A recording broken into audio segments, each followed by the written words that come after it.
What's up, guys? How you doing? My name's TB, and today we're talking about My Hero Academia Season 3, Episode 58, Save the World with Love. But before we do that, I wanted to make a little quick announcement. It's not really that big of a deal, but it's something I want to let you guys know. Since this week's episode is a filler, I've been feeling recently that I actually really do want to catch up on the show, but what I don't want to do is go online and read scans and read so far ahead that I know everything and then nothing's a surprise anymore. So I will start reading the manga. I don't know if you saw it there in the corner.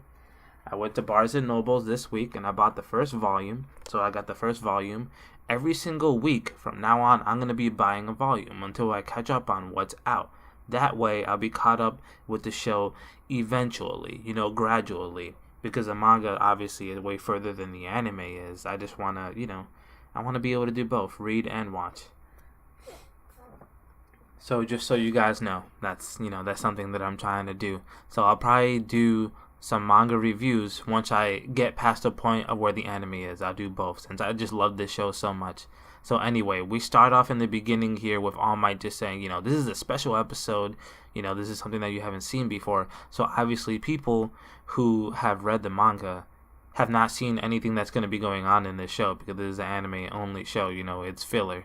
Some people like that, some people don't like that, but I think it's actually interesting. For the most part, what happens in this show doesn't not in the show. What happens in this episode doesn't really matter too much with the plot. So let me take off, metaphorically and actually my, reviewer glasses for this episode because not too much important stuff is happening here. Except for we get some more information on All Might and his past. Right after this, All Might goes into, whatever the room with the teachers because they're about to start this new class for some students in class A there. So you see this news article on the TV basically saying, a little bit about All Might's past and that, when he was young and how he became the symbol of peace. And it's interesting because All Might used to have a sidekick. His name is David Shield. The only time I've seen this guy is in the previews for the movie that's coming out. They troll you a little bit at the end here with some stuff about the movie, but we'll get to that soon. David was a big, help to All Might when he was first starting out. He also has a daughter. I believe her name is Melissa. And now, in the future, as he gets older, he won a Nobel Prize, a quirk prize, it looks like. That's what they say there. But that's the really interesting thing about this this filler episode this week, that we get a little bit more information about All Might and the Shield, Mr. David Shield. After that, Aizawa has them in the classroom just saying, that, in the summertime, if you want to choose to practice a little bit more, we have extra classes for those who want to practice their quirks a little bit more. All Might's going to be involved, Cementos, Midnight, and even President Mike. This guy is so funny. You barely ever get to see him, though. He shows up in the beginning, in Season 1, and then you barely see him after that. To see him again is cool. Eraserhead lets him know, I'm letting you know the situation, but I'm not going to be answering any of your questions. Basically, there's a villain, and he's trying to rob a bank, and you guys got to go in there and stop them. You guys got to act like you're pro heroes. This is a real situation. This is not pretend. You should take this seriously. So then they come up with a plan. They tell Ochako to use her quirk, and she looks really cute here. I don't know what it is, but the way that she's designed here when she's holding her breath to use her quirk to fly up to the window to see if there's any hostages or villains and stuff like that. I just like the way she looks right there. She lets everyone know there's one villain and 3 hostages because she could float up there. Todoroki is on the phone, calling them. Calling the bank to see what's going on, what's the situation, and all the meanwhile they're trying to get all this information and figure out what they're supposed to do next. Bakugo's just sitting there pissed off because his type of personality, man. He wants to get in there. He wants to have the situation resolved. He's not calm, he's not cool, he's not collected, but that's just him. So he goes in there, he freaking blasts the door open, and once they get through the door, they find out that All Might is playing the villain and that he's dead. He's on the floor, there's freaking blood everywhere.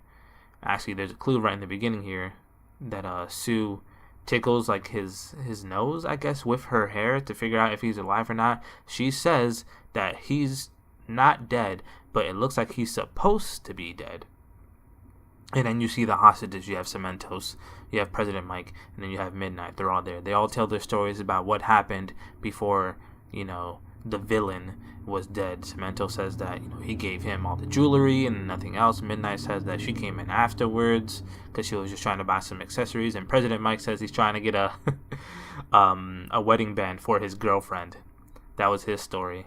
And all the while, they're trying to figure out what happens. And then Bakugo and Ida are trying to find out what happened with Midoriya about things. And then Midoriya, of course, like he is, 'cause he's the brains of the operation, for the most part, figures out that Midnight had to be the one to know the villain before everything went down, because all their stories are matching up. But she's the only one who came after the villain came. So after that, they basically, Midoriya does his thing. He theorizes what's going on and like why he killed himself and stuff like that. That they're not the villains. That the only villain really was All Might. But they lose like one they lose like one critical point, which is what Eraserhead says is like, yeah, the whole entire story that you thought up of why everything has happened was true, but you didn't take into account to the fact that All Might isn't dead. The villain isn't dead.